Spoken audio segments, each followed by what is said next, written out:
Welcome to Tuck Faculty Insights. I'm Kirk Kardashian, a senior writer at the Tuck School of Business.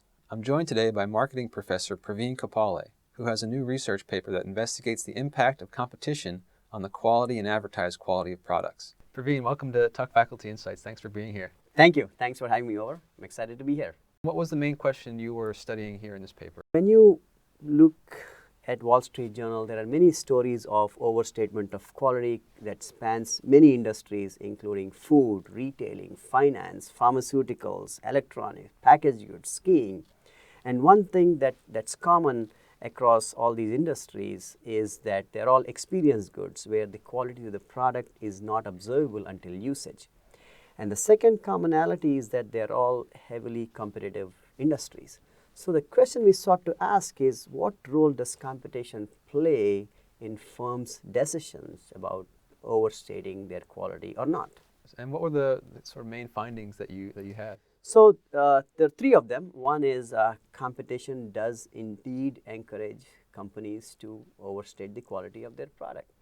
Second, and more obvious, is that if you make it too costly for them to overstate, then firms will stop doing that and they'll be more truthful.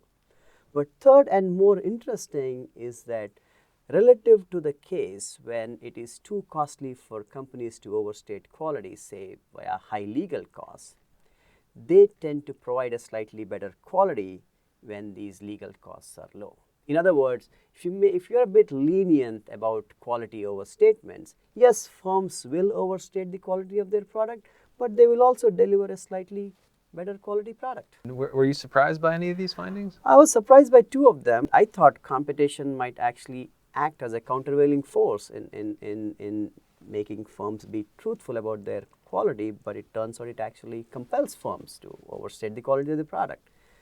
And the second one is when you make it too expensive to overstate the quality of the product, they will produce not as good a quality of the product as they would when these costs are lower. And what do you think is sort of the logic behind that from the business perspective? When the quality overstatements are not that expensive, firms will overstate, but they also know that it's a multi-period game that where consumers will come back for repeat purchase, and you're increasing their expectations by advertising at a higher level. So they're coming with high expectations.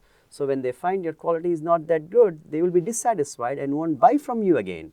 So to counter that dissatisfaction, they will provide a slightly better quality product, and it is in their own interest to do so. And that's the marketing logic behind that. I see. That makes a lot of sense. So what do you think the messages here from your research are for regulators and for businesses? Great. See, for regulators, I think it's more straightforward. It says, well, you want to focus on industries where the competitive intensity is higher, because that's where deceptive advertising is more likely to take place. But for the companies, it's a little bit trickier because it's beneficial for a company to be truthful only if your competitor is also truthful. But cooperating with competitors is against the law. So maybe managers should just remember what they learned in kindergarten. Don't lie. So that's a good advice for anybody, probably. I think so. Okay, well, thanks so much for being here. Well, thank you, Kurt. Yeah.